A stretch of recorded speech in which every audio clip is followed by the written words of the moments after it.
Hey, everybody. Thank you for joining me on your Tuesday evening to spend about an hour and 15 minutes together talking about the top mistakes dentists make when selling to a DSO. Before we get started tonight, a little bit of housekeeping. I would love for this to be as interactive as possible. This is a live webinar. So as we go through the presentation tonight, on the right-hand side of your screen, there is a Q&A section where you can type in a question and hit send. I'll see that question throughout the presentation. I might field them as we go, but I'll definitely make sure that I get to them by the end of the presentation. So with that, we will hop right in. My name is Brandon Moncrief. I am the principal and CEO of McLaren and Associates. I have pretty much spent my entire professional life in the dental industry, over 23 years now. And the first decade of my career, I was a dental lender. So I lent money to dentists all across the country to acquire, start, and expand practices. And in that role, I was involved in about 1,500 practice sales, predominantly from a doctor to doctor perspective, more of a traditional practice sale perspective. And then 13 years ago, I decided to leave lending, but love dental, love mergers and acquisitions, and essentially stepped into a different role in the same transaction. I purchased McLaren and Associates back in 2011. At the time I bought it, it was kind of a small mom and pop dental practice brokerage firm, like many of those that you see out there today. And I scaled the company significantly for about 7 years, doing traditional doctor to doctor deals. And then about 6 years ago, got heavily involved in the DSO and private equity world. Our company is based in Austin, although we are nationwide. We now have offices in San Diego, in Atlanta. But being in Austin, being in Texas, we were kind of on the forefront of a lot of the private equity interest in the space and really on the front end of the wave of private equity DSO consolidation that's occurred in dentistry and really caught fire over the past 5 years. So we were watching a lot of those large practices nearby that we thought would eventually sell to another clinician decide to sell to a DSO instead. And at that time, we realized that we needed to get educated about private equity and the DSO space and build out a team, build out a process to provide sell side advisory to large practice owners who are looking to affiliate with a DSO or take on a private equity partner. So that's now the team that I lead on a daily basis. Fast forward 6 years, we've now closed over 200 DSO affiliations and private equity partnerships strictly in the dental space all over the country. At any given time, we have 25 to 30 opportunities on the market from Seattle to LA to Phoenix to Dallas, all the way up to Maine and down to Florida.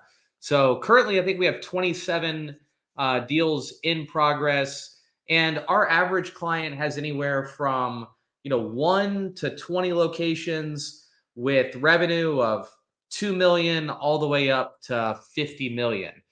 So as I mentioned before, we've really been involved in now, I think 2,500 practice sales, 2 billion in transaction volume, and seen everything that can go right and wrong in a practice sale, whether it's a doctor to doctor traditional sale or a DSO and private equity affiliation. I couldn't do what I do on a daily basis without having a tremendous team of people around me. The guy standing next to me in that picture is my brother and business partner. He was a former Patterson rep. Many of the people and partners involved in our company have a finance and banking background. We have a CPA on staff. We have multiple financial analysts. A couple of the guys that joined our team over the past few years were actually on the buy side. They were working for private equity backed DSOs. We did a couple of transactions together, became friends, and enjoyed negotiating against each other. And I invited them to step on the sell side of the table. Well, who better to have on your team than somebody that knows all the tricks of the trade and that used to be involved in the private equity world? So a great group of young, experienced, dynamic people that work with our clients on a daily basis. So enough about us. Let's hop into the meat of the presentation, but first, talk about terminology. So we've got about 100 or so doctors on the call tonight with all, varying degrees of experience and sophistication as it applies to the DSO space. So I want to make sure we start at the ground level and we'll work our way up from there. So starting with EBITDA. EBITDA stands for earnings before interest, taxes, depreciation, and amortization. Think of EBITDA as absentee owner profit. So you've got revenue minus overhead. And when we talk about overhead, we're talking about true overhead expenses. After adjusting for any personal or discretionary expenses, removing any non-recurring expenses, and then any non-cash expenses like depreciation and amortization. We understand as business owners that the name of the game is to pay as little tax as possible. So I'm sure you're running some personal and discretionary expenses through your business. That's why we have a CPA on staff. That's why we have financial analysts on staff, because doing an accurate EBITDA analysis and accurate valuation is really the foundation of the process of monetizing your business in the DSO and private equity world. So we're very, very buttoned up when it comes to calculating EBITDA and controlling the narrative regarding EBITDA. But you're going to hear me talk a lot about EBITDA tonight. If you want to play a fun game, every time I mention EBITDA, grab your favorite drink and take a sip. Just joking. Don't do that. That will be bad for your health because I'm probably going to say EBITDA 1,000 times tonight. But revenue minus true overhead minus doctor compensation, a fair market wage for the doctors to do the dentistry, including yourself as the owner if you work chairside. What's left over at the end of the day is referred to as EBITDA. Again, think of that as absentee owner profit. So most DSOs are backed by some type of institutional capital. There's a handful of them that are privately owned that are bank funded, but most of them have institutional capital involved. So most of them have a private equity firm or family office behind them. And a private equity firm is essentially a business entity that raises capital from investors with the goal of deploying that capital utilizing what they call a buy and build strategy. So they're normally going to raise a fund. That fund could be as small as $10 million, as large as $1 billion, with the goal of deploying that capital across different businesses and different industries. But as it pertains to the DSO space, typically they're going to start that DSO by acquiring what we call a platform investment. So they're going to buy a multi-site practice with, let's say, revenue in the $7 to $20 million range and EBITDA in the $2 to $5 million range. And they may pay 10 times EBITDA to acquire that initial asset. And then they're going to bolt on acquisitions onto that business at, say, a cost average of 7 to 8 times EBITDA. And then they may eventually pivot to a de novo model and start opening practices from scratch. The goal at the end of the day is to buy low and sell high. So to be cost averaged at, let's say, 8 times EBITDA across the platform, grow that business much, much larger than your individual practice, leverage economies of scale, right? Throw their weight around, throw their size around to negotiate better reimbursement rates with payers and better pricing with vendors to increase efficiency and profitability, grow the top line revenue as well as the EBITDA, and eventually sell that business, sell that DSO to the next private equity sponsor at what we refer to as a recapitalization event. So typically a recap event is going to occur within, let's say, a 4 to 5 year window. And that's where the private equity sponsor that currently owns that DSO sells it to the next investor. And at that point, both the investors that have given money to the private equity firm, the management team of the DSO that typically holds equity in the enterprise, as well as the doctors that hold equity in the DSO, have the opportunity to liquidate that equity in full or in part, hopefully at a handsome return, somewhere in the range of 2 to 5 times invested capital. And that gain, right, what you have invested in the asset versus what you sell the asset for, is referred to as arbitrage. So arbitrage is just a fancy word that private equity guys and girls wearing Patagonia vests throw around on a daily basis. And essentially, it's just a fancy word for gain. Um, Equity versus leverage. Equity refers to the cash and stock invested in the DSO versus leverage referring to debt. So DSOs typically use a healthy amount of leverage to juice their return on invested capital at recap. And I'll go through an example in just a minute to show you how private equity makes money in the dental space, not only by buying low and selling high, but also through the use of leverage. We're going to talk a bit about deal structures tonight. So, joint venture equity refers to essentially retained equity at the practice level. So, all of these deal structures are going to involve, all DSOs deals involve a combination typically of cash and equity, somewhere in the range of 60 to 80% cash at closing. And then there's going to be a 20 to 40% equity component. That could be joint venture equity, so practice level equity, retained equity within the own four walls of your business, or holding company equity, which is essentially stock in the DSO's parent company. So we'll get into the nitty gritty, the details of the different types of equity and deal structures here in a minute. But let's talk for a second about how private equity makes money.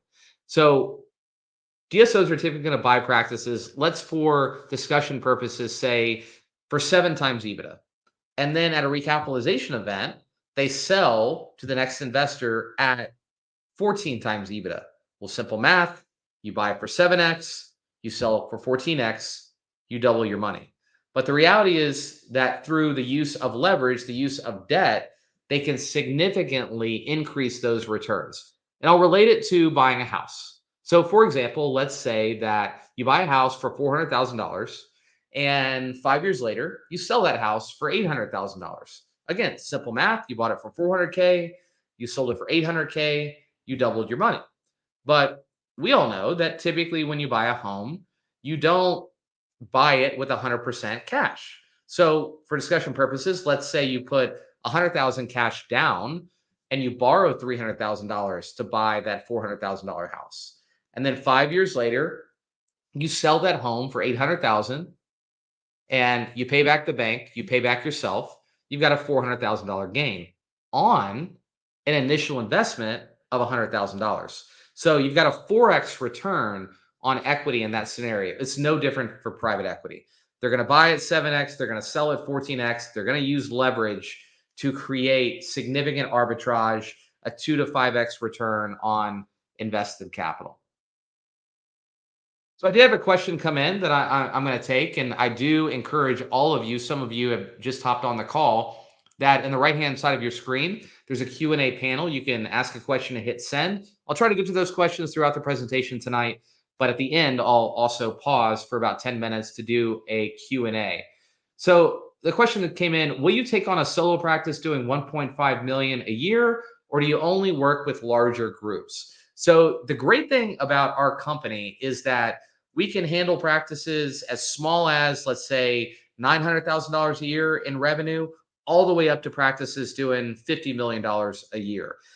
We still have a division of our company that does doctor to doctor, more traditional practice sales. And my brother and business partner leads that venture for our company. We also obviously have the private equity and DSO side of our company that I lead. We give our clients completely objective guidance in the sense that it's all about educating you and empowering you to make a good decision about the future of your business, irregardless of the size of your practice. So we don't really have a dog in the fight. We're going to advise you, what is your business worth to an individual buyer? What is your business worth in the DSO world? And what are the implications of those two paths? And then whatever path you decide to go down, we just want to make sure you crush it. We want to make sure that you find the right fit, negotiate the best deal structure, and maximize the valuation.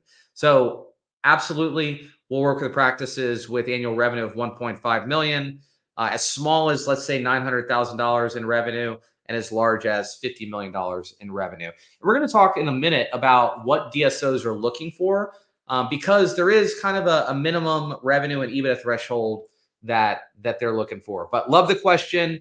Again, love for this to be as interactive as possible. Please fire those questions into the Q&A panel if they pop in your head.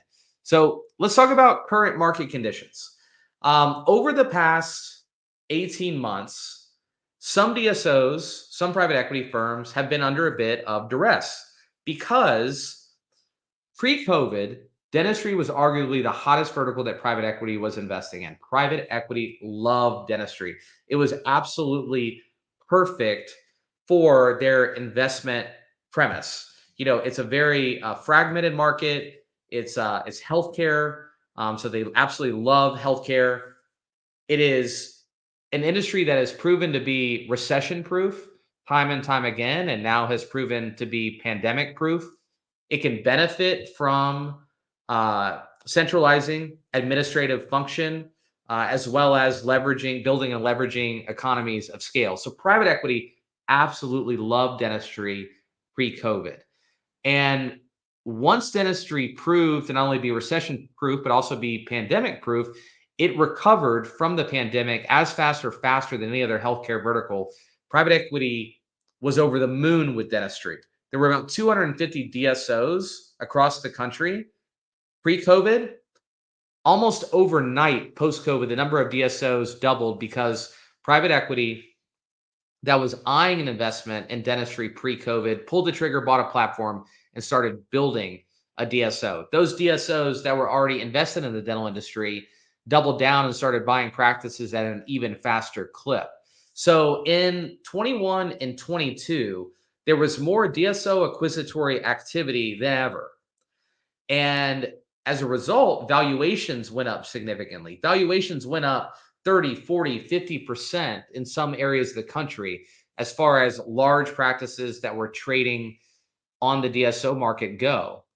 And DSOs were acquiring practices at such a fast clip and buying them at elevated multiples that they weren't really building the infrastructure necessary to integrate and operate those businesses long term.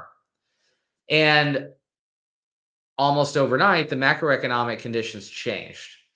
You know, 21 and 22, private equity is operating with ideal macroeconomic conditions, historically low interest rates, and unfettered access to leverage, to cheap bank debt. And that changed in the sense that about 18 months ago, interest rates went up to combat inflation faster than they ever had in the history of the Fed. And private equity being heavily leveraged businesses, when interest rates go up dramatically, it squeezes margin and it puts them under pressure. And as a result of them buying practices at an incredibly fast clip, at elevated valuations, and not using a lot of discipline about what they were buying and what they were paying, and not building the infrastructure fast enough to really keep up with integrating and operating those practices, over the past 24 months, a lot of DSOs were under some pressure. Some of them were on the sidelines and not buying practices. The gap in the marketplace that those legacy DSOs left when they were sidelined was filled by younger DSOs that recently took on an institutional investor, younger, smaller, more nimble DSOs that still had plenty of dry powder and plenty of access to leverage. They stepped up to fill that void and kept valuation demand relatively stable. But because there was kind of a reckoning that the DSO market faced, in the sense that a lot of DSOs had to get their debt under control, they had to start focusing on integrating and operating the practices that they acquired in 21 and 22. They had to build their infrastructure in the model to be more sustainable long term. It was actually a really, really good thing for the industry to go through, because I would say that DSOs are more stable and are better positioned for long-term success than ever because of some of the pain that they've experienced over the past 24 months with that major change in the macroeconomic conditions. Now we're entering a cycle where those conditions are starting to ease. Interest rates are declining and the capital markets are opening back up. So there are a lot of DSOs that are coming back to market, calling McLaren saying, hey, Brandon, we're ready to start buying again. There are those DSOs that stepped up to fill that void, that those DSOs that were sidelined left in the marketplace that continue to buy. So the number of buyers in the marketplace today and moving forward is higher than it's ever been. So the demand is there from DSO buyers, and valuations are still near a high water mark. Valuations really peaked in the back half of 21 and 22, and valuations for Class A assets have remained relatively steady since then. I think with the declining interest rate environment, with the fact that you are going to see numerous DSOs recap at attractive EBITDA multiples in the 12 to 15x range over the next 3 to 6 months, you are going to see a tremendous amount of private equity involvement in our space and DSO consolidation in 2025 and 2026. So we're very bullish on what the next 18 to 24 months look like. I think you're going to see a lot more activity and even higher valuations than you've seen in the previous 24 months. Most individual practices are currently trading for 6.5 to 8 times EBITDA, depending on a number of factors, which we'll unpack in a minute.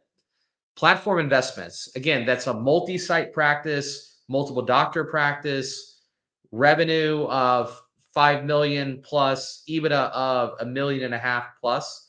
Those practices are trading for 8 to 10 times EBITDA. We have seen, with the capital markets being relatively tight over the past 24 months, a change in deal structures in the sense that DSOs are preserving as much cash as they can so that they can use that cash to acquire more assets. They want to make their money go further, given that the capital markets have been relatively tight. So over the past 24 months, we have seen, DSOs hedge a little bit on cash at close, whereas cash at close in 21 and 22 was as high as 70 to 80%. Cash at close over the past 24 months has been more in the 55 to 70% range, and DSOs have used more structure. They've had some holdbacks, some earnouts. There's definitely been a significant equity component involved in a lot of the deals. And that's typically now, rather than simply being holding company equity, stock in the DSO's parent company, DSOs have started to move more towards a joint venture and hybrid deal structure. And simply what that means is that doctors have retained equity at the practice level, because DSOs have realized that founder turnover is their Achilles heel. Doctor turnover is their Achilles heel. They want doctors to have alignment. They want doctors to keep their foot on the gas post closing.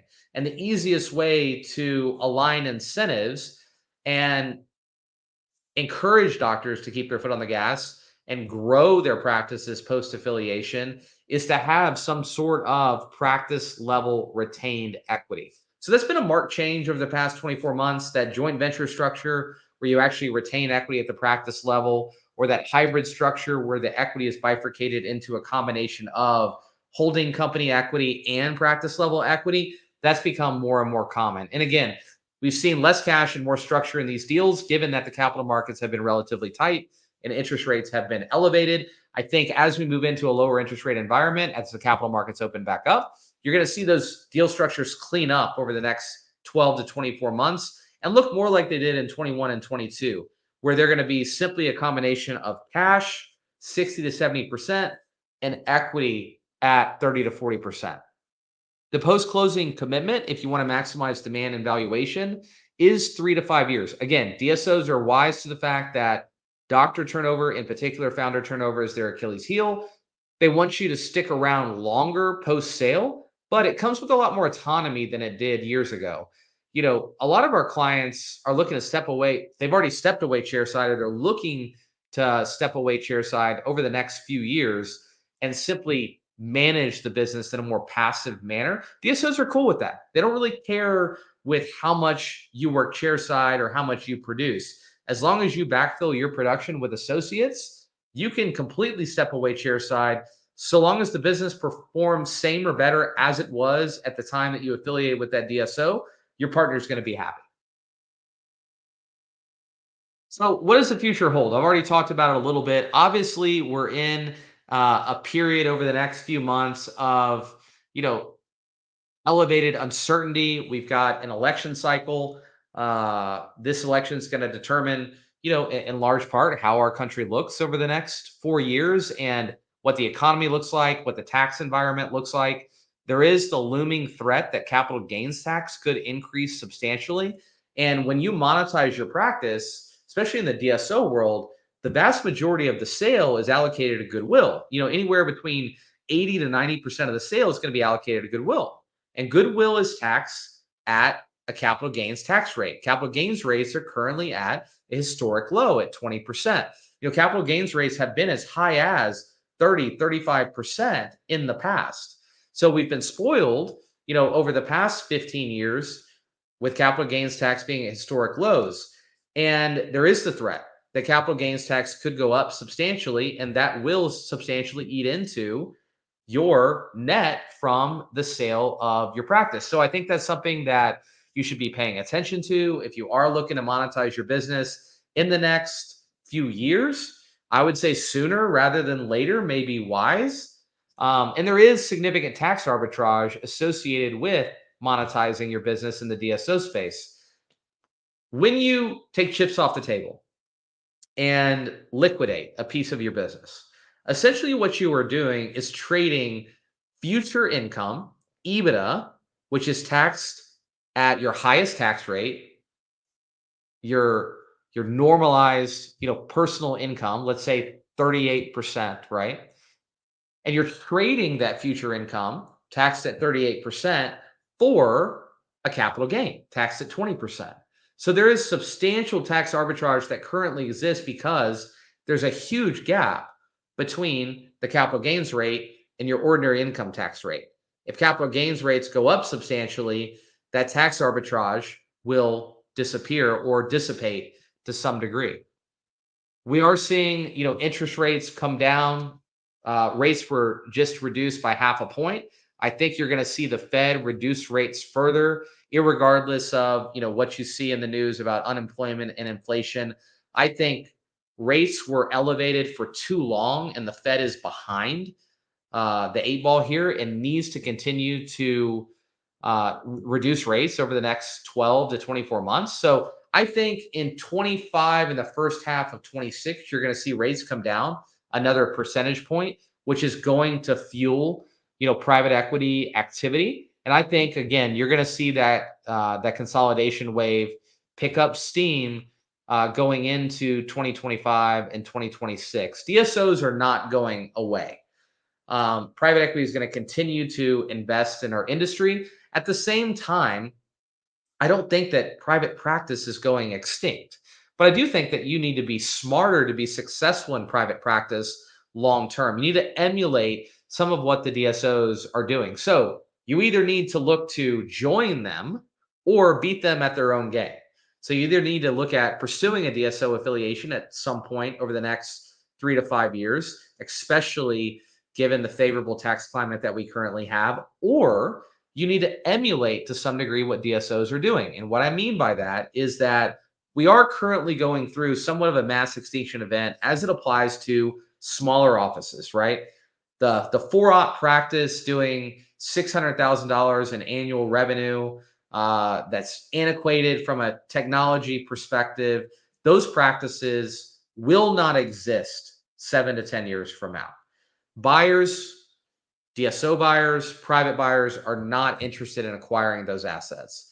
So moving more towards a group practice model, multiple doctors working under one roof in a larger facility, utilizing technology and expanding the service mix, whether that means general dentists offering expanded services or going the multi-specialty route, that to me is the future of dentistry. That's what DSOs are doing well. And once you have a large practice like that, you then have leverage to negotiate with payers and vendors to push against some of the headwinds that private practice is facing.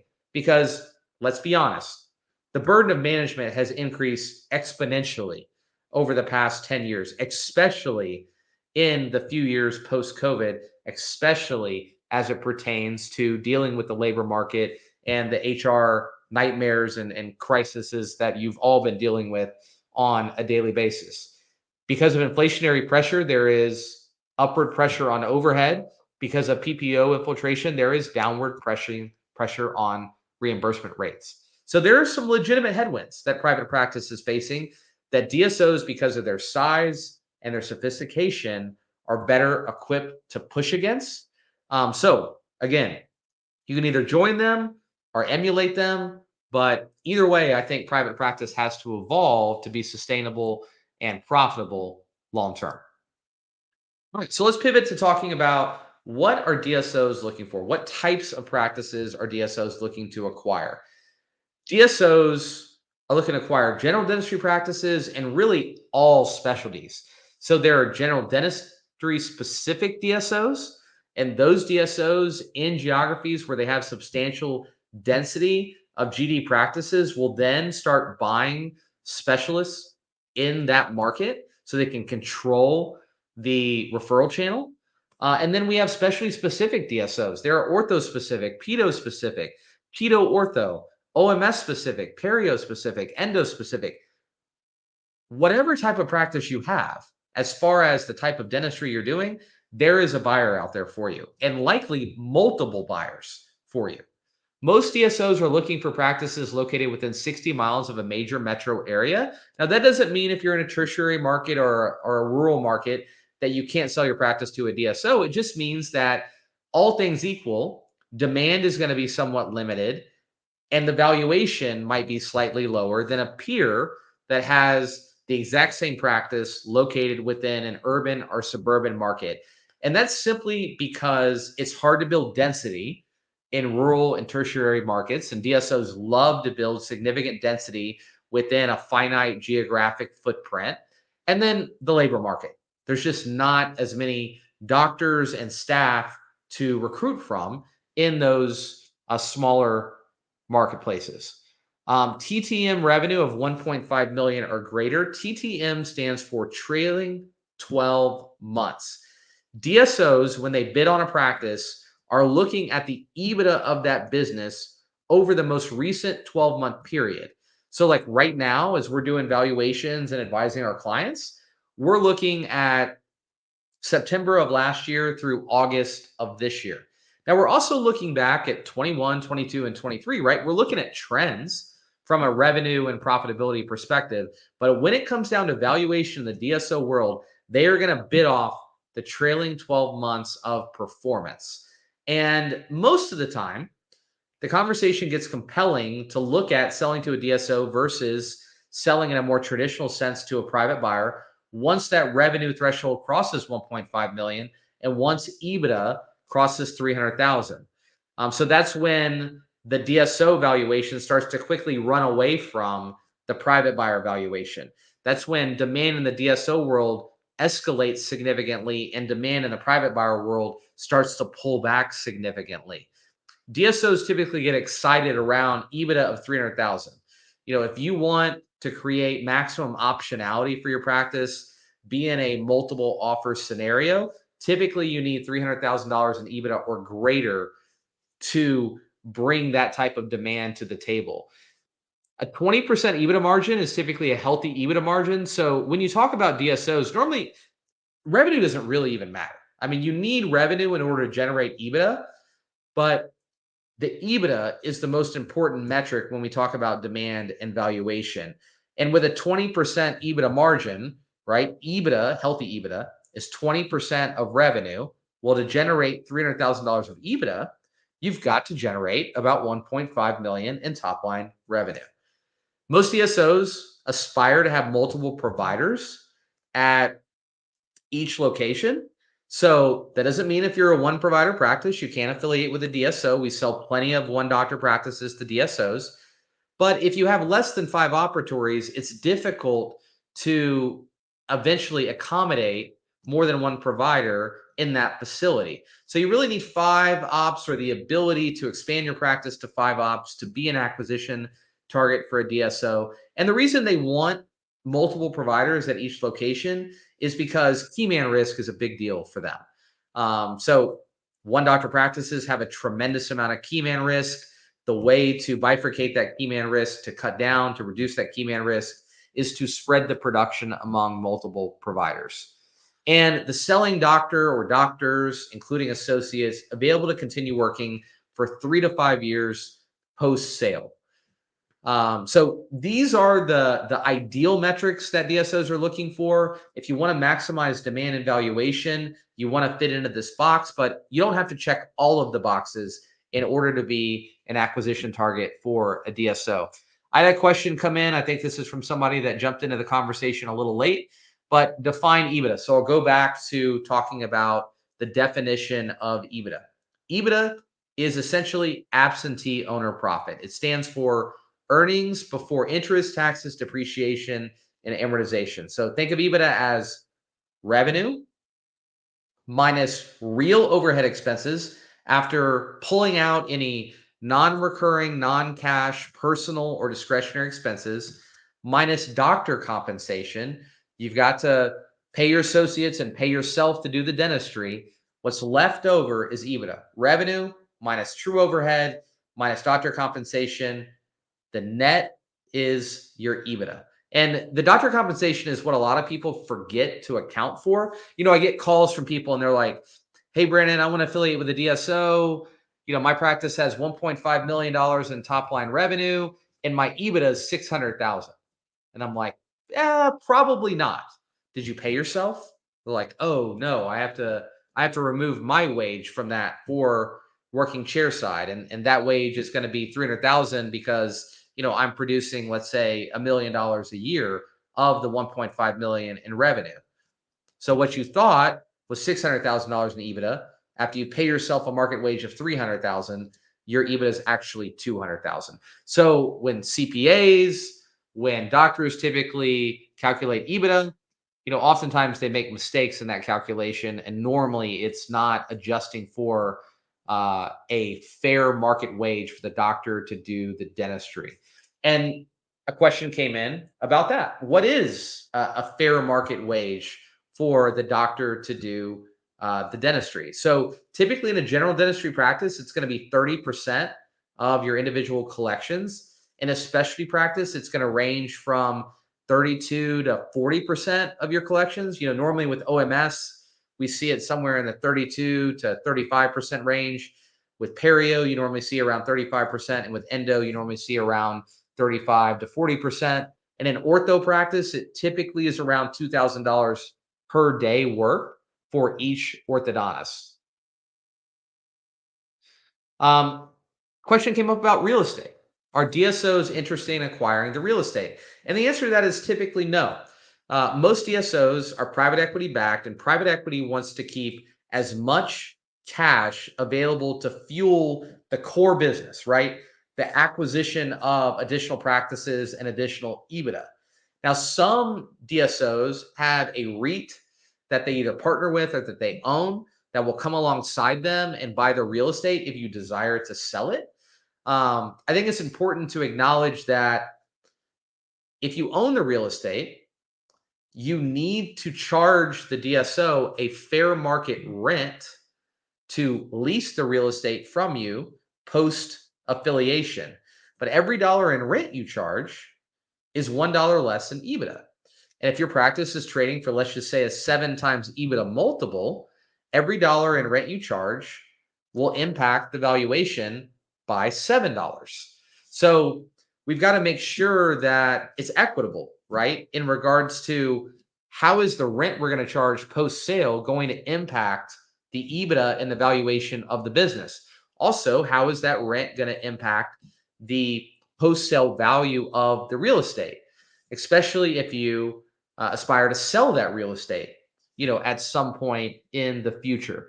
So there are options to sell your real estate alongside with your practice if you go the DSO route. But most of our clients have chosen to retain the real estate and use it as essentially an annuity. And if and when they go to liquidate that asset, it's going to be worth exponentially more post affiliation because the tenant is a much larger, much more well capitalized tenant than you as the individual doctor.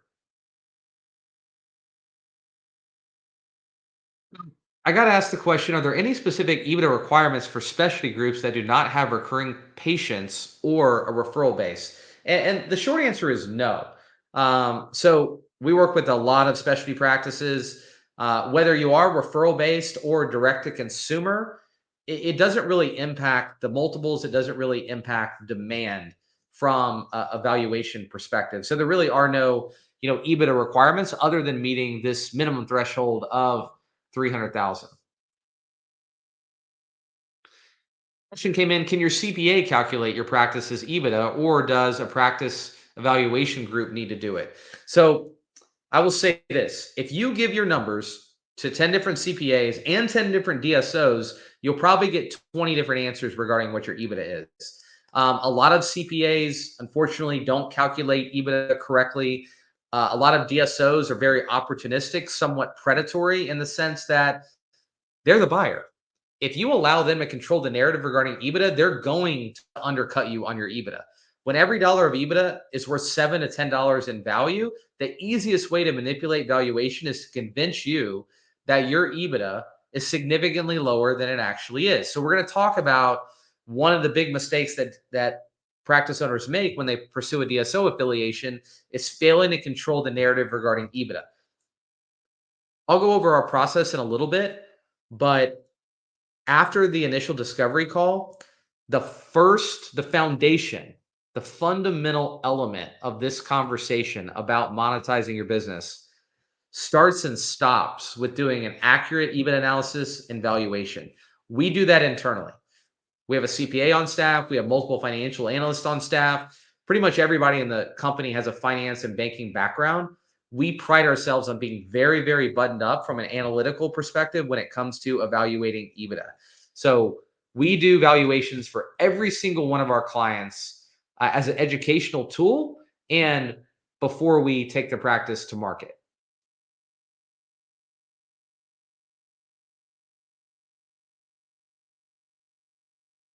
So I had a couple of more questions come in, but I will get to those a little bit later in the presentation once we do the Q&A. So let's talk about why so many doctors are choosing to affiliate with a DSO. I would say the number one driving factor there is a much higher practice valuation comparative to a more traditional practice sale to a private buyer. So I will just give you a case study, a comparison. So let's talk about a practice with top line revenue of $2 million and a really healthy EBITDA margin of 25%. So $500,000 in EBITDA. If we were going to sell that practice to an individual clinician in a more traditional, doctor to doctor practice sale, on a good day, if you can find a private buyer, an individual dentist that's got the financial backing, the confidence, the competence, the skill set to buy a practice of that caliber, that practice might sell for 1.6 to 1.8 million. And it's likely going to be, 100% cash at close or at least 90% cash at close. In the DSO world, they don't really care about revenue. They value businesses predicated upon a multiple of EBITDA. $2 million top line revenue, $500,000 in EBITDA, that business could easily trade for 7 times EBITDA, a $3.5 million valuation, double what it would trade for if sold to a private buyer. Now, the deal's going to come with more structure, right? You might only get 60 to 70% cash at close, and then there's an equity component that could exponentially grow in value if your DSO partner is successful in hitting their financial goals.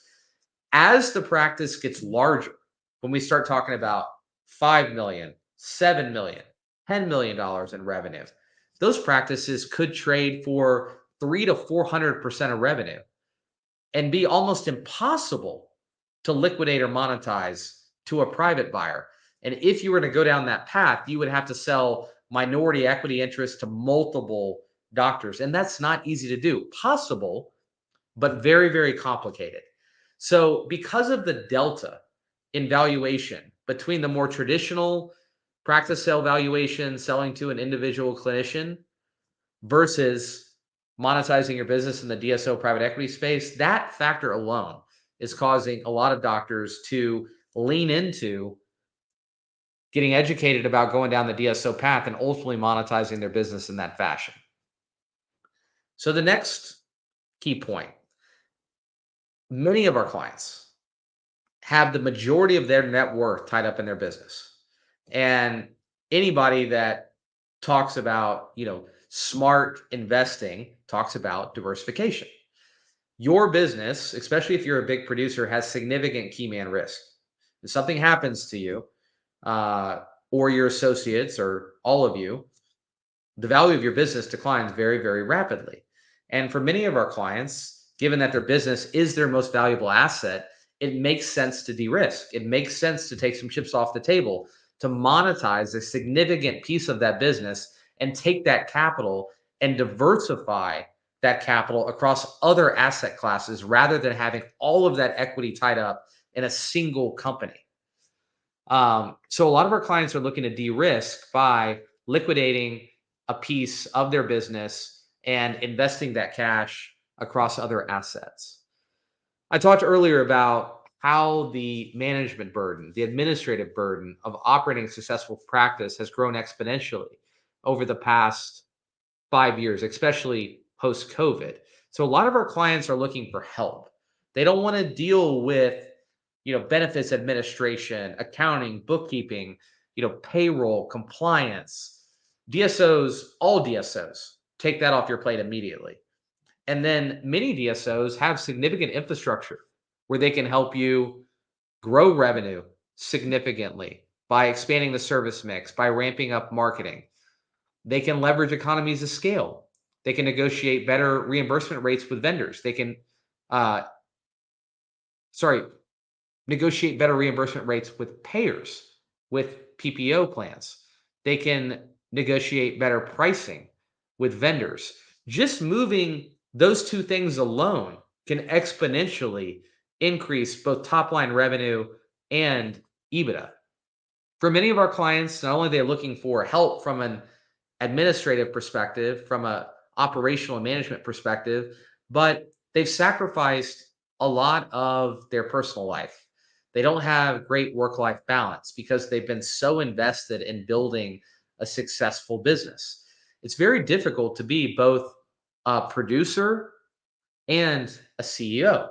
And some of you on the call have likely, removed yourself from the chair and are more in that CEO role, but it's a lot. And a lot of our clients are looking to take back some more of their personal time. Some of them have young families and have missed a lot of their kids' childhood. And they're at a point where they want to take some chips off the table. They want to get some help from an administrative perspective, and they want a little bit better work-life balance and just less pressure, less stress. Now, for some of our clients, rather than looking to take a step back, they're actually looking to lean into their business and do the opposite. And they want to scale and grow their business. Maybe they're at 2 or 3 locations and they want to get to 5 or 10 locations, but they don't want to take that risk on their own. So they want to monetize a piece of their business and then use a DSO's capital and infrastructure to continue to grow and scale the business. So affiliating with a DSO is not just a conduit to taking a step back. It can also be a conduit to leaning into your business and continue to scale it, but not do it on your own. And we always encourage, multi-location practice owners that are considering, it's normally when you get to like anywhere in that 2 to 5 location range where you have to start building out centralized infrastructure and middle management. Before you do that, pop your head up and say, all right, what is my business worth? Does it make sense for me to partner with somebody who's already been there, done that, has the capital, has the infrastructure that I can leverage tomorrow to scale my business rather than investing the time, the energy, and the capital to do it yourself? There's EBITDA erosion that temporarily occurs by doing so, and then having to grow exponentially just to get back to where you are at today. DSOs are going to require that you remain vested in your business for at least 3 to 5 years post sales. So it does offer you the ability to monetize the business, but continue working in your office, long term. For some people, that's a benefit. For others, it's an obligation. And then the equity component. There is a wealth creation opportunity associated with the equity component. Private equity typically eyes a, let's say, half X to 1X return on every year of the recap cycle. So in a 4 to 5 year recap cycle, private equity aspires to generate a 3 to 5X return on capital. So if things go well with your DSO partner, the equity component of your deal could be significant. And the second bite of the apple, you've got the first bite of the apple is your cash at close. The second bite of the apple is the equity you liquidate at a recapitalization event. It could be as substantial or more than the initial bite of the apple. So there is risk associated with that equity, right? These are alternative investments. They are heavily leveraged, but from a risk reward proposition, I don't know that there's a better investment than owning equity in a private equity backed DSO.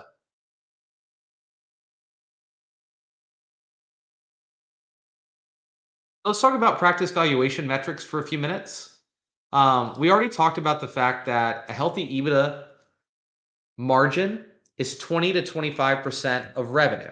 So if you've got, let's say, a practice with top line revenue of 2 million, healthy EBITDA would be 4 to 500,000 after all the expenses are paid, including paying the doctors a market wage to do the dentistry. So the factors that impact the EBITDA multiple. The most impactful factor is the EBITDA level itself. Larger practices trade for higher multiples.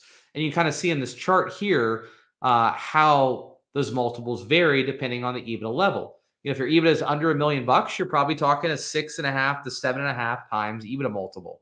If your EBITDA is in the range of 1 to 2 million, you're probably talking somewhere in the range of 7 to 9 times. If your EBITDA is above 2 million, and you are a potential platform investment for a private equity firm that's looking to establish a new DSO, you could trade for as high as 10 to 11 times EBITDA. The number of doctors matters to some degree. Um, Again, it doesn't mean that if you're a one doctor practice, you can't pursue a DSO affiliation, but a multiple doctor practice will typically trade for a higher multiple of EBITDA because there's less key man risk when that production has been bifurcated among multiple providers. Number of locations. So I will say, all things equal, a practice with multiple locations will trade for a slightly higher EBITDA multiple. But this is kind of a misnomer because more locations equals more overhead, more occupancy cost, and more staff. So it more locations erodes EBITDA and ultimately erodes valuation. I would much rather work with a single site practice with $5 million in top line revenue and $1.5 million in EBITDA than a three location practice with $5 million in top line revenue and only $1 million in EBITDA. The single location practice with $1.5 million in EBITDA might trade for a slightly lower multiple, but it's going to trade for a higher valuation than the three location practice with a lower EBITDA level. Geography used to matter to some extent. There were hotbeds of DSO activity across the country. Arizona, Texas, Florida, the Southeast, those markets have been red hot over the past 5 years. But I will say that the West Coast has heated up substantially. So that's why we established an office and have a partner in San Diego because we're doing a tremendous amount of activity in California, in Washington, in Oregon, in Colorado, Arizona, Nevada. A lot of demand out there, strong multiples, and now New England has started to heat up substantially. So the consolidation that was happening, in the South has really, really caught fire across the country. So irregardless of what part of the country you're located in, there's going to be demand and the valuations are going to be strong. Infrastructure, do you have centralized infrastructure? Do you have middle management? This kind of comes back to the location conversation. Infrastructure comes at a cost. It erodes EBITDA. So a multi-site practice with centralized infrastructure might trade for a slightly higher multiple because it could be a target as a platform investment for a private equity firm that's looking to establish a DSO, but it's likely going to have lower EBITDA than its multi-site peer that has no centralized infrastructure. So the same argument applies to the multi-site practice versus the single site practice. I would rather sell a practice with higher EBITDA rather than more locations or larger infrastructure because the global valuation is going to be higher comparatively speaking. Payer mix, there is kind of a pecking order. DSOs like fee for service, they like PPO, When you start to get into, HMO, DMO, Medicaid, it does start to limit demand and hedge valuation to some degree. I think the one caveat there is if you are talking about pedo practices, DSOs that are pedo specific, obviously understand that you're likely going to have a Medicaid component. When that Medicaid component starts to cross about 30-35%, that's where demand starts to shrink. And that's where valuation can pull back slightly. Upside potential. You always want to go to market with a growth narrative, even if your revenue and EBITDA has been flat for 3 years. We want to highlight ways that the DSO can grow the revenue, grow the EBITDA, and essentially buy down the multiple. If they are confident they can grow your revenue and EBITDA substantially, they're going to pay a higher multiple, they're going to pay a higher valuation. So you always want to go to market with an abundance mindset, with a growth narrative. And that's a big part of what we do, is properly positioning your practice when we take it to market.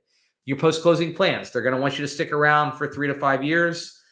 So the longer your runway, the more youthful you are, typically the higher the multiple, the higher the valuation.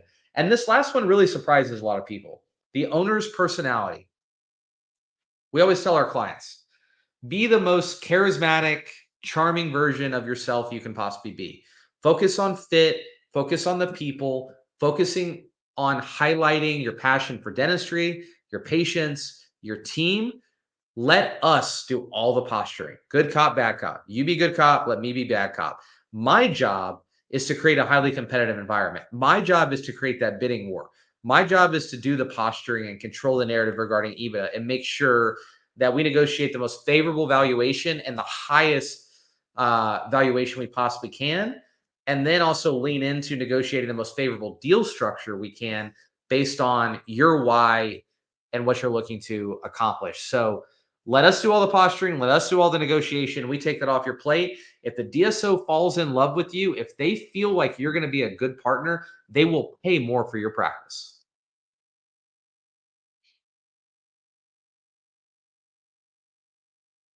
I had a question come in that I want to touch on for a second. Somebody asked, what if you have multiple offices? You don't actually work chairside, you operate as the CEO. Um, does it make sense to sell or hold on to the asset? And I think it depends. And we'll talk about our process in a minute, but we always start with your why, right? What is your runway to exit? What are your goals? Are you looking to de-risk? Do you want help from an administrative perspective? Unpack that why, talk about your runway to exit, and then do the valuation. And that will determine whether it makes sense to sell to a private buyer, stay the course, keep your head down and retain ownership of your business, or go the DSO route. So I think it's important to present all of those options so that you're educated, you have perspective, and can make a wise decision about the future of your business. Now, the one thing I will say is if you have stepped away chairside and you are the CEO of the business, you're going to continue to occupy that role post sale. We've got to talk about your ongoing compensation, right? You're likely going to want to be paid to manage the business and sit in that CEO role.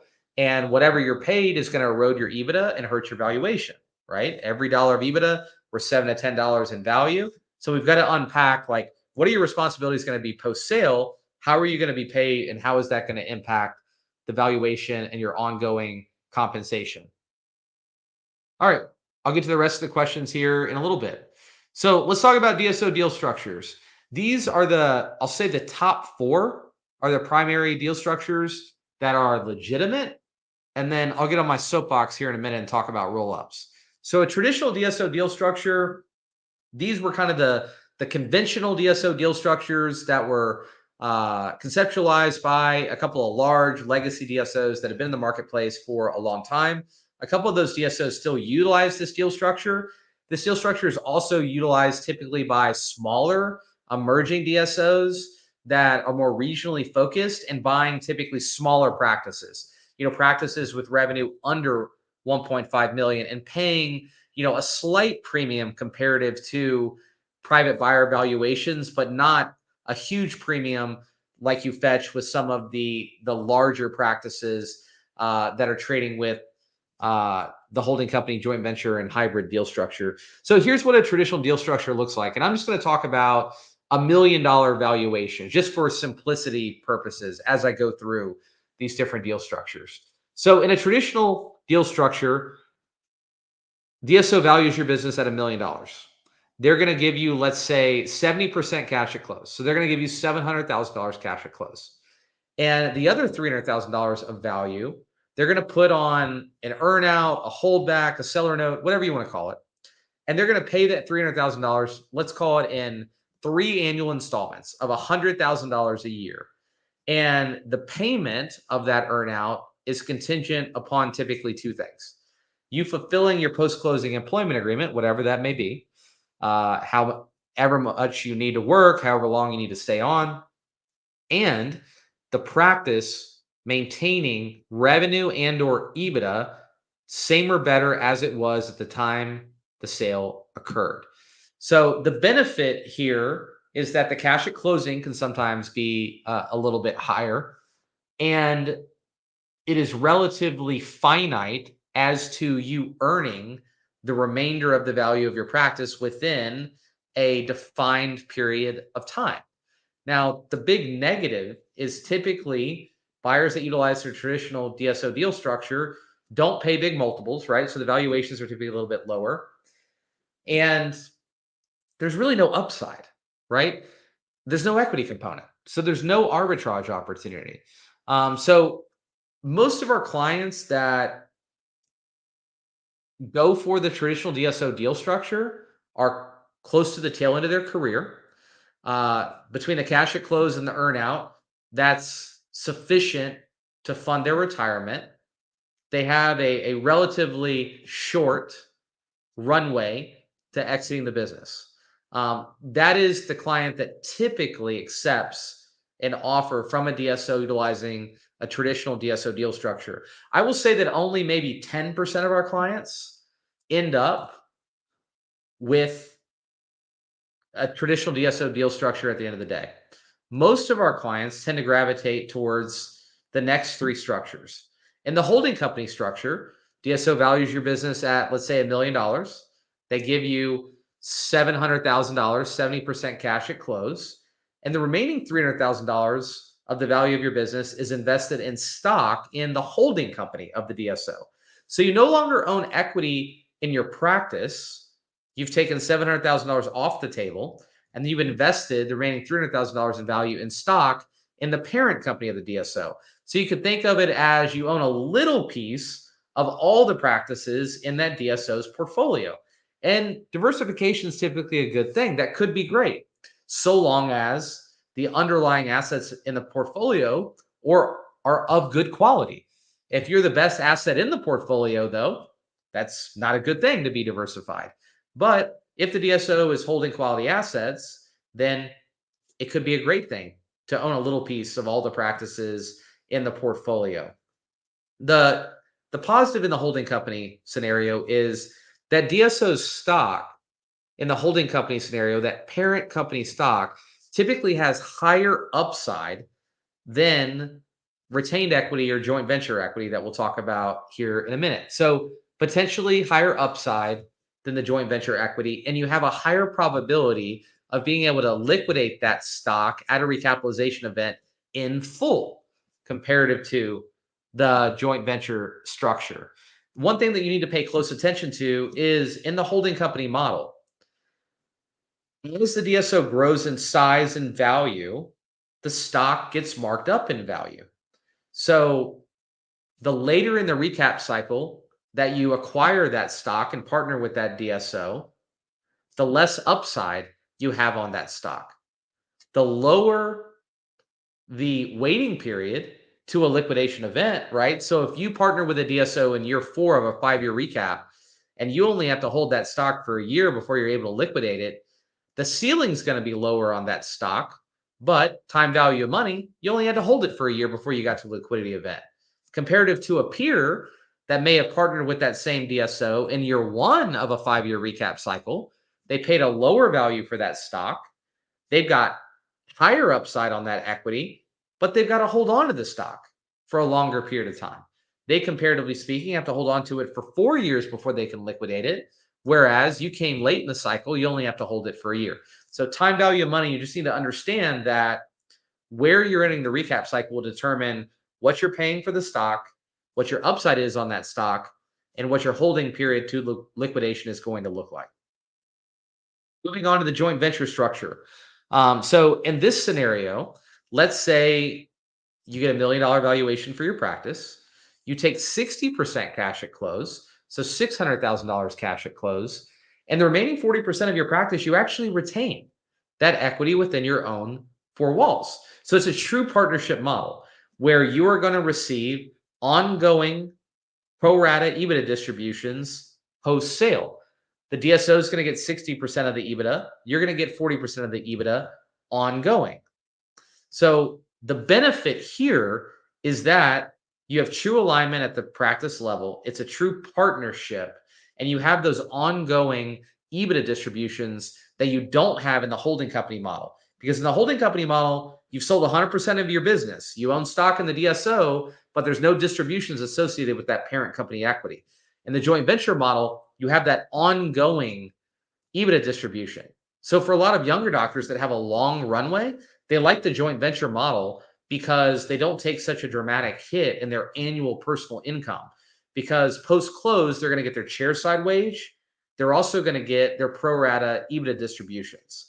One of the other benefits of the joint venture model is it doesn't matter where you enter the recap cycle, your return on equity is going to be the same as your peer that maybe entered early on in the recap cycle. So you get the full lift on equity, irregardless of when you enter the recap cycle.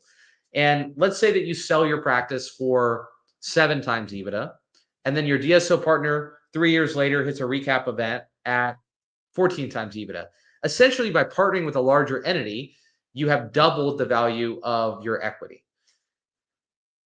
The drawback to the joint venture model is a couple of things. One, you typically can't liquidate all of your equity at a recap.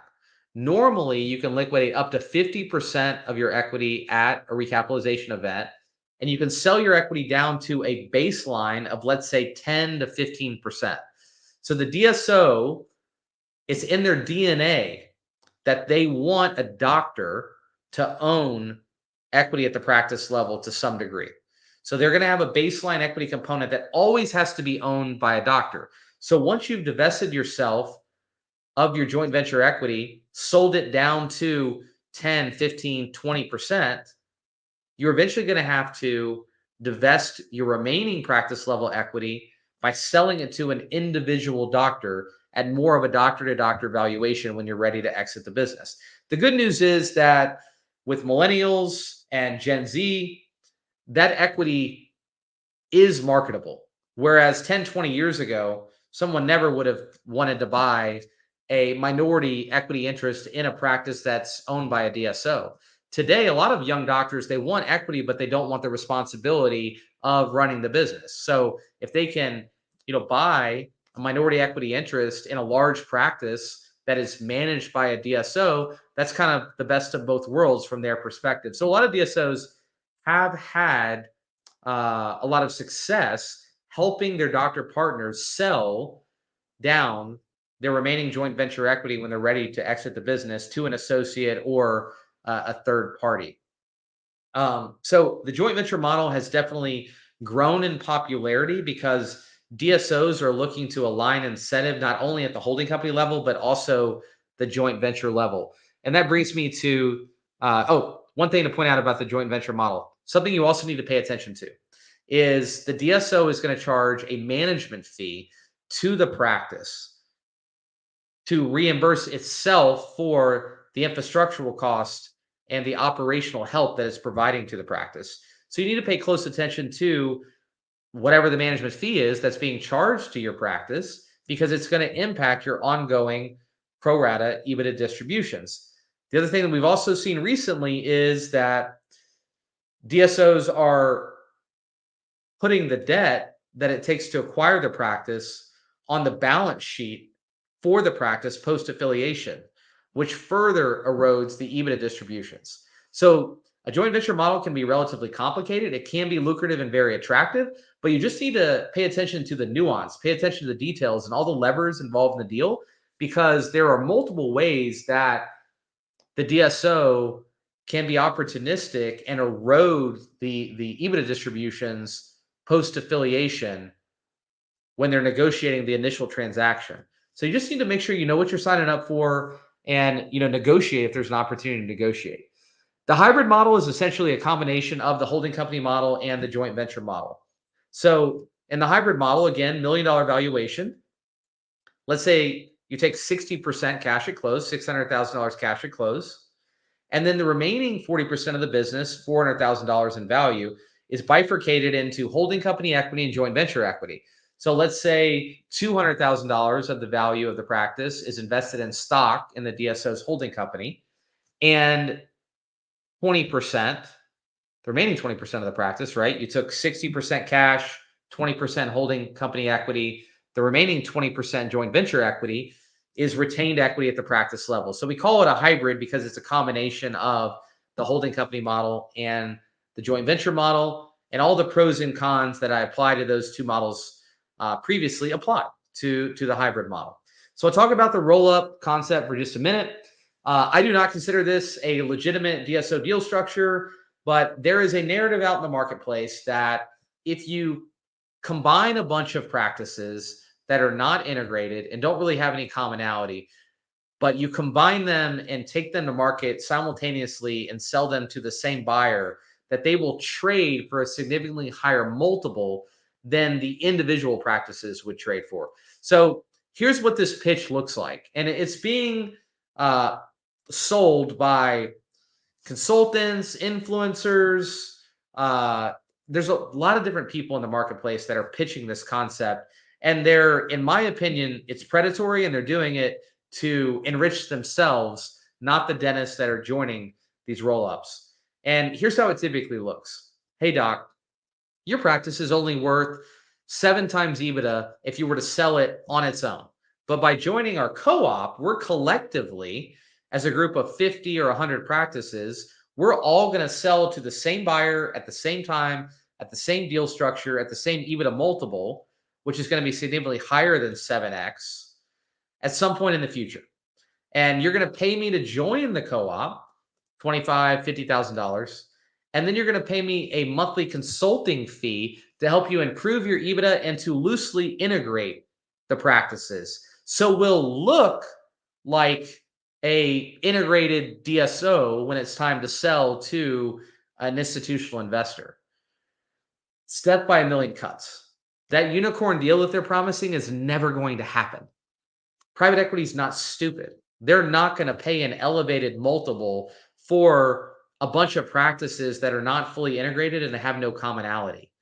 So you're going to pay a fee to join, you're going to pay these monthly management fees, and they're never going to deliver on that promise of bringing you some unicorn transaction at an elevated EBITDA multiple. And also, by the way, it's nearly impossible to get 50 different practice owners to agree to sell simultaneously to the same buyer at the same valuation and the same deal structure. It's difficult to get 3 partners that have been partners for 20 years to all sell their one practice simultaneously with the same deal structure to the same buyer at the same valuation. So don't walk away from roll-up concepts, run away. It will enrich no one except the person trying to sell you the concept. So I'll get off my soapbox now. All right, I just wanted to touch on this real quick, how important it is to align incentives with your doctor partners and your associates. Make sure that you make promises thoughtfully. If you have talked to your associates about offering them equity, selling them equity, giving them equity, whatever it may be, you may think that you're having a casual conversation. They will remember the date on which you had the conversation and every word that came out of your mouth. They'll remember what they were wearing, what you were wearing, what the weather was like outside. So make sure that you make promises thoughtfully if you are talking to associates about bringing them on as partners. And I say that because we're often contacted by people. We do about 350, 400 practice valuations all over the country every year. We're often contacted by practice owners that are looking to sell a piece of their business to an associate. And there's been some conversations that have occurred, and some promises made about when that equity would be sold and how it would be valued. And they say, hey, Brandon, I need you to do a valuation for me. And we look at the practice, 4 million top line revenue, 1.5 million in EBITDA. In the DSO world, I mean, that practice could trade for $12 million. In the private buyer world, sorry, not 12 million, let's say 8 million, 10 million. So 4 million top line revenue, 1.5 million in EBITDA, could trade for 8 to 10 million in the DSO world. In the private buyer world, on a good day, it might trade for 3 million, 3.5 million, a huge delta in valuation. And all of a sudden, the practice owner is in a really, really weird predicament. They've promised their associate the opportunity to buy in at this, doctor to doctor, more traditional practice sell metric. But now they've grown the business to the point where it's worth exponentially more in the DSO world. And there's a disconnect. And now there's a disagreement on what the business is worth because there's no way mathematically the associate could afford to pay the DSO valuation. So the doctors are at odds. So I think it's really, really important to make sure that you make promises thoughtfully when you're talking to associates about bringing them on as partners. And if you eventually aspire to liquidate your remaining equity in a DSO transaction, you need to make sure that everybody's on the same page from day one. Everybody's swimming the same direction. Otherwise, you are setting yourself up for a huge disagreement when you get to the point that you want to monetize your remaining equity in the business because your junior partners might not be willing to participate in a DSO transaction. And whether they are minority partners, whether they are highly productive associates, the DSO is going to be sensitive to doctor continuity. So they are going to have to be on board.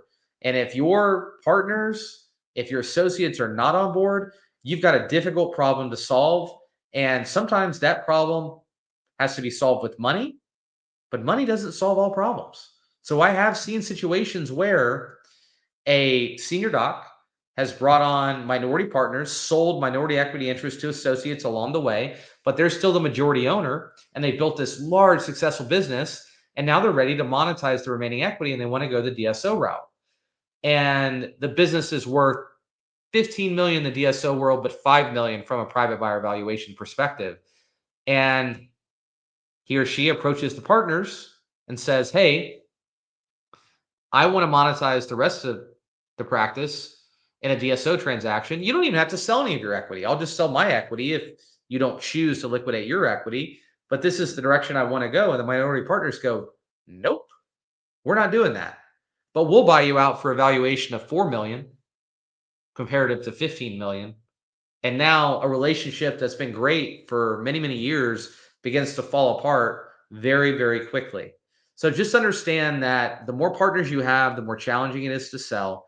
You need to make sure that you're also in the same direction from day one. You need to make sure that you have a tag along, drag along right, meaning that you at least have the legal unilateral right to drag them along in a transaction. But understand that even if you have that right, if they're not complicit in the sale and the DSO gets wind of it and they're major producers, you're going to have a problem.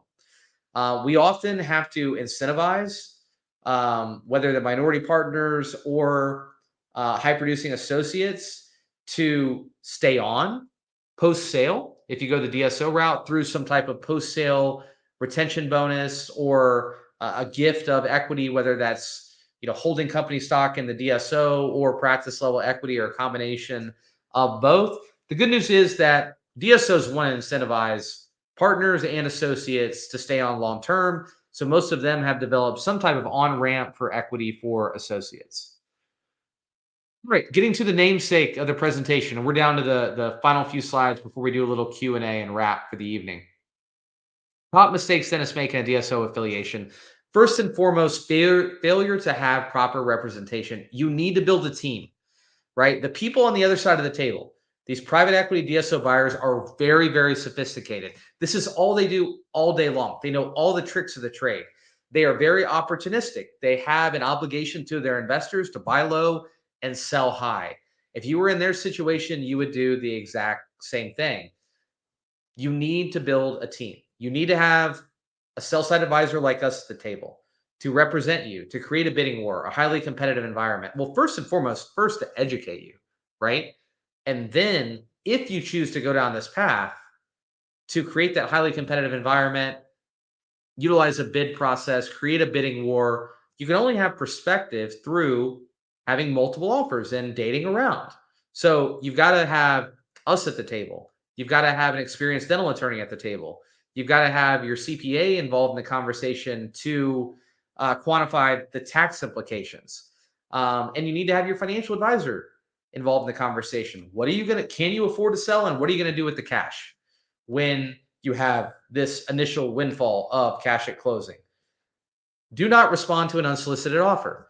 DSOs have created marketing machines, ecosystems designed to do a deal in the dark. Their dream is to have what they call a proprietary lead, meaning that one of their doctor partners or some industry person that they're paying to send them potential sellers brings them a deal where the doctor doesn't have representation and is not talking with other buyers. Because if you're not represented and there's not multiple offers at the table, they're going to be able to take advantage of you and underpay for the asset. So that leads to the next one, not creating competition, multiple bids, multiple offers. We run what we call a blind bid process. So we do the valuation. That's a private conversation between us to set expectations. Then when we take the practice to market, we put it to market utilizing a blind bid process so that we don't leave a dollar of value on the table. And our goal is essentially to make the DSOs insecure, right? And hold their feet to the fire. And I'm going to go through a couple of case studies and example that show how much we can move the needle by creating that competitive bid process. We always start the conversation with all our clients defining your why. What is your why, right? What are your goals? What season of life are you in? What season of your career are you in? What's your runway to exit? What keeps you up at night? What do you want help with? Are you looking to de-risk? Are you looking at this as a succession plan? Do you want help from an administrative perspective? If you don't clearly define your why and your goals, you risk selling to the wrong DSO. And by the way, if you only talk to one DSO, I say this a lot. If you met one DSO, you met one DSO. Every doctor has a different why. Every doctor is at a different stage of their career, has a different financial situation, has different things that keep them up at night. To think that the DSO your buddy sold to is also the right DSO for you is a little naive. It's fine to give that DSO a seat at the table, but you need to fill that table with other buyers and other options. We talked earlier about every dollar of EBITDA is worth $7 to $10 in value. Controlling the narrative regarding EBITDA is critical. It's the number one way that we increase value for our clients. On average, we're going to fetch a valuation that's 20 to 25% higher than the off-market unsolicited offer. And the way that we do that is one, create a bidding war, multiple bids, a multiple offer situation, and two, controlling the narrative regarding EBITDA. If we can get you $100,000, $200,000, $300,000 more of EBITDA credit, it's going to increase the valuation exponentially.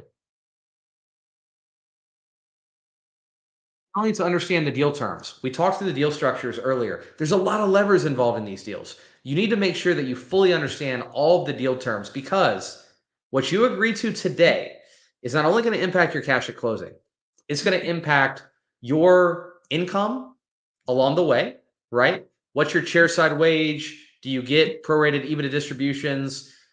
Are those distributions reduced by a management fee, by levering the practice with debt?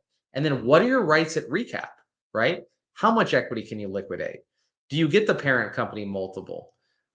Is it pre-management fee or post-management fee when it comes to calculating your practice level EBITDA at recap? These deals are nuanced. There's a lot of levers involved. You need to make sure that you fully unpack all those levers to make sure that you understand what you're getting yourself into. And then the last one, falling for a gimmick like that roll-up concept. You only have an opportunity to do this once. You got to make sure you do it right. So this is our process. It always starts with a casual confidential discovery call. At the end of this webinar, you'll be prompted to go to a free consultation page. This is a 30-minute call with me. Casual, confidential, just to get to know each other. Like Tell me a little bit about your why. Tell me about your practice. Tell me about your runway to exit. Does it make sense to do a detailed EBITDA analysis and valuation? And if so, great. Let's do that. We typically, depending on the size of the business and the number of locations, we charge $2,500 for evaluation. That is a loss leader for us. I lose money doing the valuation. Again, I'll mention we have a CPA on staff, multiple financial analysts. The valuation is a tool to quantify your options and get you educated about what your business is worth and the options available to you. So we spend a tremendous amount of time with you, walking you through the EBIT analysis, what your practice would trade for if we went to market, private buyer sale versus DSO. We can do some economic modeling pre-market to show you the global economic implications of pursuing a DSO affiliation at close annually and cumulatively over a 5-year period of time. And then if we get through the valuation, if we get through that economic modeling, you decide, hey, now's not the right time to sell my business, great. We'll hit pause on that conversation and update the valuation at no cost in the future when you are ready to go to market. And now that we know your business intimately, we can be an advisor to you along the way. So we take a very objective and consultative approach to this process. Assuming you do decide that you want to take your practice to market, we're going to create that bidding war, that highly competitive process, bringing all the DSOs that we feel would be aggressive in bidding on your practice to the table. And we're going to help you vet those DSOs. We're going to give you a list of 30 questions to ask in each additional initial meeting and Zoom call. We're going to be present for those conversations. The DSOs are going to be put on the clock when we take a practice to market. Hey, you've got 6 weeks to do initial diligence, meet the doctor, and submit an offer. And then once all offers come in, we're going to model those offers out in the economic model so that you can compare apples to apples and understand the global economic implications of each offer. And then we're going to talk a lot about fit, about deal structure, how that aligns with your why, and typically narrow the field to the top candidates that we feel are the right fit for your practice. So we might have 7, 9, 10 offers, and then we'll narrow that field to maybe the top 2 or 3 front runners, and then allow you to do some additional diligence. Maybe you're going to go to the corporate headquarters. Maybe they're going to come visit you and meet in person. You're going to have the opportunity to speak with doctors that are partnered with each of those DSOs to talk about, what has been good, what has been bad. What are the benefits? Why did they decide to go the DSO route? And has this DSO been a good partner from them since the inception of the affiliation? Once we figure out, all right, who is our front runner? Who is the DSO that you want to partner with that you feel is the best fit? Then we're going to leverage that competitive environment to negotiate the best deal structure and the highest valuation we can with that particular DSO. And then once we ink a letter of intent, we're going to be there to quarterback the closing process start to finish. We're going to be there to defend the EBITDA during the quality of earnings process when the DSO does confirmatory due diligence. We're going to rope in the dental attorney to explain and negotiate the finer elements of the legal agreements, and we'll be there to help negotiate those details as well. And we're going to walk you through the closing and integration process, make sure that you're protected throughout the way. I mean, we're your advocate, we're your sounding board, we're your sell-side advisor. Our goal is that you sell at the right time, using the right strategy to the right buyer, and maximize the outcome, both at close and then globally over, let's say, a 5-year window post-sale. So case study number 1, this was a general dentistry practice located in Florida. It was actually in Orlando. Our doctor was 50 years old. He had a large, very successful multi-doc practice, and he was selling for multiple reasons. He wanted to de-risk, right? Had a tremendous amount of his net worth tied up in his business. He wanted to obtain a partner for administrative and operational support and for succession planning. He's got about a 5-year window to significantly cutting back and potentially retiring. Revenue around 7 million, EBITDA around 2 million. So very productive, very profitable practice. We did our pre-market valuation of 13 million. We said, hey, if we go to market, we think we can achieve a valuation of 13 million or higher. He ultimately felt that valuation was, great for his practice and his financial situation. We took the practice to market. Utilizing that blind bid process, we got 9 offers, and we ultimately closed at an enterprise valuation of 16.8 million, which is about a 9 times EBITDA multiple. So great result for the client, significantly higher valuation than the expectation that we set when we did our pre-market analysis. The deal structure. The base valuation was around 15 million. He got 55% cash at closing, 10% preferred equity that pays a 6% return compounded annually, and he retained 35% equity in his own practice. So this is a joint venture model, if you will. 55% cash, 35% retained equity, and then 10% preferred equity that paid an annual compounded return of 6%. And then we also negotiated what we call an earn up. So his business was growing rapidly. And if his business continued to grow, he had the potential to have an additional $2 million payout 12 months following close, predicated upon the EBITDA growth of the business post sale. And then he agreed to a 5-year commitment. So fantastic result. This was a recent closing for a client in Orlando. It closed about 60 days ago. And number two, I wanted to show you first, especially practice, but also how opportunistic DSOs are. And I'll show you how much we were able to move the needle for this particular client. This is an OMS practice in Northern California. 2 partner doctors, 150, 162, and a young associate doctor. The younger partner wanted to take chips off the table, and the older partner was looking to transition into retirement. The revenue was 5 million, EBITDA of 1.1 million. They already had an offer in hand from a legit DSO at 6.2 million, but wisely had us do a valuation, and we said, hey, we think we can get 8.5 million. We think we can get a significant premium compared to the unsolicited offer you have in hand. They hired us, took the practice to market, received 7 offers, and it's currently under a letter of intent at 8.5 million, almost an 8x EBITDA multiple, right at the valuation expectation that we set. So what is that? A $2.3 million premium comparative to the unsolicited offer, the off-market offer they received from a DSO. Guess who it's sold to? It's sold to the same DSO that made the $6.2 million offer.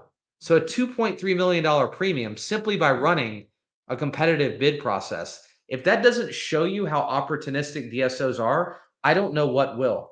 About half of our clients already have an offer from a DSO at the time they engage us. And we just say, hey, politely press pause, hit timeout with the DSO that you're already talking to. We may ultimately sell to them. We're just going to sell to them at a much higher valuation. Let us do a valuation. Let us educate you about what we think we can get for the practice. And then if you want to go to market, we'll run a competitive bid process and give the DSO that's already at the table an opportunity to make an offer. And the results that we often achieve are incredible. You know, there's a chance that you might sell to the DSO you're already talking to. You're just going to sell to them at a much better deal structure and a much higher valuation than you would have without our involvement. So now I would like to open this up for some Q&A. I'll just hit a couple of questions real quick. Feel free to type a question in the Q&A panel there. Before we get to that, I would love to schedule that confidential casual discovery call with every single doctor on this webinar tonight, just to get to know you, to unpack your why, to learn a little bit about your business, see if it makes sense to lean in, to do evaluation, and get you educated about the value of your practice and the options available to you in today's marketplace. So you can shoot me a text. You can click on the QR code and go to the free transition consultation page. And then once I end the webinar here in just 2 minutes, hang with me real tight. You'll go to that consultation page and can submit an inquiry. We had a question come in, are fee-for-service practices of interest to DSOs? Do they buy fee-for-service practices? And absolutely. DSOs understand fee-for-service. They understand PPO. A lot of them even understand, Medicaid. So there is really a lid for every pot, despite the fact that it may seem like a fee-for-service practice is more delicate when it comes from a transition perspective. The last question I'll hit before we close, again, if you have more questions, love to do a one-on-one call with you, is what is our fee structure? And I went over the fact that we charge $2,500 for initial valuation, and we only charge that fee once. We can update the valuation in the future at no cost if and when you're ready to go to market. So I encourage you to get that done sooner rather than later. When we consummate a sale, we are paid a commission predicated upon the value that we fetch for the business. And that can vary anywhere from 6 to 7.5%, depending on the size of the practice. So that $2,500 valuation fee is credited towards our commission of 6 to 7.5% of the value of the business at close.